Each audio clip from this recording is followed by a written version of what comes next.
Go straight to Canberra now. Our Sky News political editor Andrew Clennell joins us. Andrew, reunification overnight, but we look at the polls today and we see Angus Taylor in the wings. Angus Taylor's going to challenge this week, I am of the firm belief, Laura, and his supporters now are discussing when.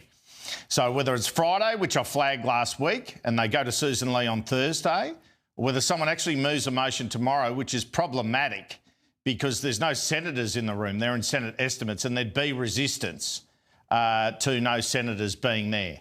And I can tell you the main sources are telling me the main numbers person, the main power broker behind this Angus Taylor push is Senator James Paterson.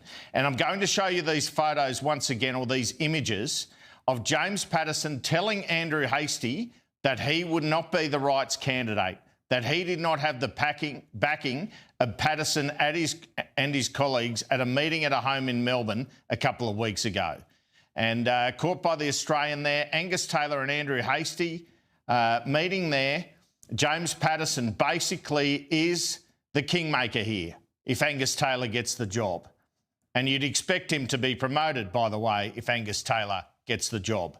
But they say politics is governed by the iron laws of arithmetic, Laura, and here's some arithmetic, the news poll. Have a look at this.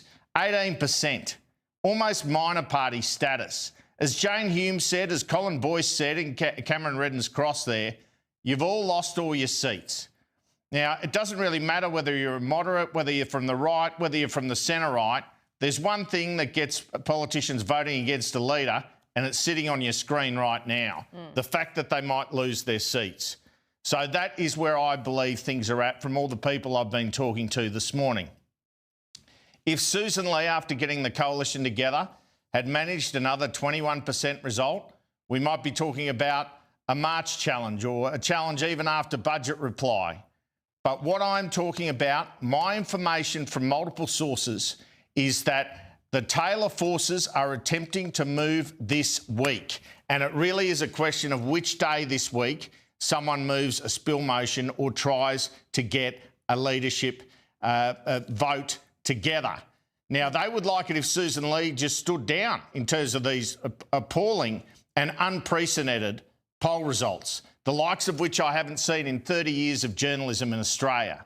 But I'm told by the Ley camp that is not going to happen. That is not going to happen. I think it would take Alex Hawke and all the moderates to go and meet Sussan Ley for that to happen.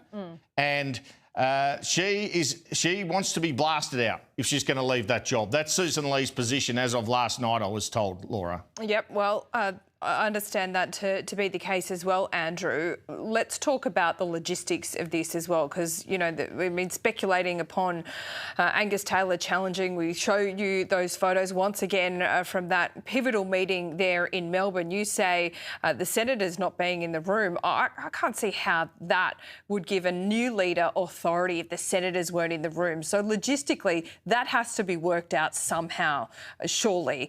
Whether they step out of Senate estimates or they have an early morning meeting or a late night meeting. You cannot do this in the room without the senators. I mean, given what we've just talked about... You're all over it, Laura Jays, because those are the options. Party room, how important party rooms are, that absolutely could not happen.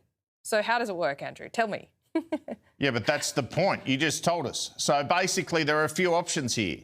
And there's a growing feeling they can't wait till Friday now, by the way. With 18%, if the emergency bells weren't ringing with the coalition split, well, the ambulances are about to show up here. Let's face it. No. So they could call on a special early morning meeting. The senators could leave estimates. What's more important, the future of the Liberal Party for them, or half an hour that they're going to miss of questioning government officials and ministers who don't even answer the questions anyway half the time, let's face it. And, you know, no one out there is paying attention. So those are two options. Call on a special meeting early morning, you know, any day this week. The difficult... Angus Taylor would prefer, I think, to get the job after Parliament's risen. But you don't get to choose your timing in this game. Power's there to be seized. And that's because, you know, I mean, you can't go around saying, oh, I don't want to do my first question time unprepared. Bad luck. You've had a year to prepare. You ran last time. So So, you know, they've got to go. They've got to go now, and they've got to have a crack. Or, you know, if Angus Taylor doesn't challenge by the end of this week, he should kiss it goodbye, or he should hand over to the SAS veteran that his mate James Patterson just shafted, frankly. Yeah, absolutely. But Patterson is key. He's a big part in this, I'm telling you. Yeah, and you know what? He's the best performer, and the only reason he's not being talked about as leader is because he's in the Senate. I mean, and I think he's carries the authority here. He has the most clear-eyed view on how the party, where the party should go, but it needs to be public. As Jane Hume said this morning, they need a rabbit. They need to pull it out now. Now's the time. I mean, I think there is a growing frustration, at least the perceived view, that, you know, Angus Taylor wants the best time, or he wants it to be handed over to him. That's not how it works, as you say before, and it hits nail on the head. And it's the line for today is that leadership is there to be seized. Newspol's blown it up. Let's Jane get Hume, that by the way, poll. I mean, Jane Hume, she got demoted by Sussan Ley, so she hates Sussan Ley, right? Yeah, I mean, there's no love lost between her and Angus Taylor, wants to be there? deputy. I mean, there was a few issues there after the election. Jane Hume wants to be... No, Jane Hume, initially after the election, talked with Angus Taylor about being his deputy. So, yeah, there probably is, you know, because then he went with Jacinta, so she wouldn't be a fan of that, but she'd be a fan of being deputy. There is, as I understand it, contention about who might be Angus's deputy were he to get the job. There's no clear candidate. And you'd want a woman, ideally, given the first female Liberal leader would be falling in that circumstance. Yep. But there's no clear candidate. Jane Hume's in the Senate. Ted O'Brien might get it again, is the talk. Do you make Hastie Treasurer to keep the peace in the right? All these sorts of things are being talked about. Now, you know, he only lost by 4 votes. A couple of those people left the parliament. Like if you're deputy, you get to choose your portfolio. But isn't that meant to be, you know, conservative, moderate? Everything is on the table in this sort of scenario. I think it'd be dangerous to do that. They are votes. Let's talk about that. Can we talk about who's the moderate candidate for deputy? I don't know. Who's the moderate? Because right now we've got an independent as deputy. No, but hang on. Right now we've got an independent as deputy in Ted O'Brien. He's not really a moderate. So you know, politics isn't black and white, Laura. It's not about iron rules of this must happen or that must happen. No, but it is about the iron laws of arithmetic. Well, conventions schmentions. I mean, they don't matter at the moment. They're at 18%. We're not dealing with a normal time. But what we are dealing with is the iron laws of arithmetic. Yeah. And there's nothing that gets a vote change more than the prospect of losing your seat. That's true. There's a bit of self-interest always thrown in there as well. And if either faction feels like they're being dudded over, that's not really good for lingering animosities either. Can we just quickly talk about this polling? I want to get the numbers back on the screen here because just, you know, when you look at the numbers like that, Andrew, it is, you know, the minor party there is One Nation. They are 6 points short from Labor and the coalition... Wow. Is 9 points away from One Nation and the Greens are at 12. Yeah. Like you, I have never seen numbers like this in my entire career and it is diabolical. Well, it speaks for itself, doesn't it? And what it says is that a lot of ordinary Australians out there don't want this government, but they are so unimpressed with the Liberal Party, which has to come, you know, has to be sheeted home to the leader. That's the responsibility. They're so disillusioned with the Liberal Party that they think Pauline Hanson's the answer. Pauline Hanson and Barnaby Joyce. But a lot of it, as you know, is about immigration. And after Bondi, it's people being concerned about Islamic immigration. I can't skate around that. I can't just sit here and be politically correct about that. Yeah. That is what is driving this vote.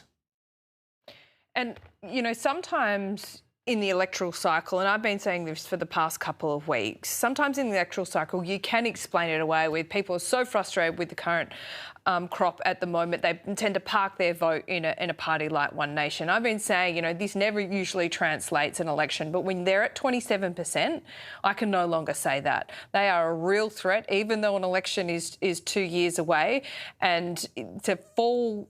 For One Nation to fall from where it is in the polling now, I just don't see it happening. There was the Barnaby Joyce effect. Whatever you think of him, he cuts through where he needs to. And for One Nation and for the Nationals, that's a real worry. Well, Ley and Littleproud are both to blame for the split in my book. And that was pretty damaging, and it's created an existential threat to the Liberal Party. So does someone want to tell me what Sussan Ley's done right in the job? First couple of weeks after Bondi, she performed okay, that's it. I mean, are they going to allow an existential threat to the Liberal Party to continue the party room? And I might also add, I don't think David Littleproud's safe either. That wasn't a very impressive performance by either leader yesterday. They clearly hate each other. And the talk that I'm picking up in sort of Nat circles is definitely no challenge to David Littleproud this week. But when it comes, when it comes, we're talking about Michael McCormack as leader and Matt Canavan as deputy. Do you think that will come by the end of the year? Yes. What's the trigger point? They're going to wait to see what happens with the Libs first. It was interesting to see David Littleproud, because I put to him, you know, you've made this deal with Sussan Ley. What if Angus Taylor is leader next week?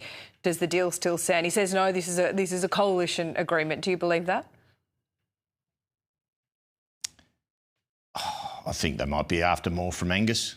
Yeah. I mean, Peter Dutton had a shocking election result, but he had all these problems that Sussan Ley had with the Nats, and he kept them in the 10. Yeah. He was good at that at least. It's part of the job, you know. Yeah. It's part of the job. You can't say, oh, they're being so mean. We can't keep it together. They're being unreasonable. It's politics.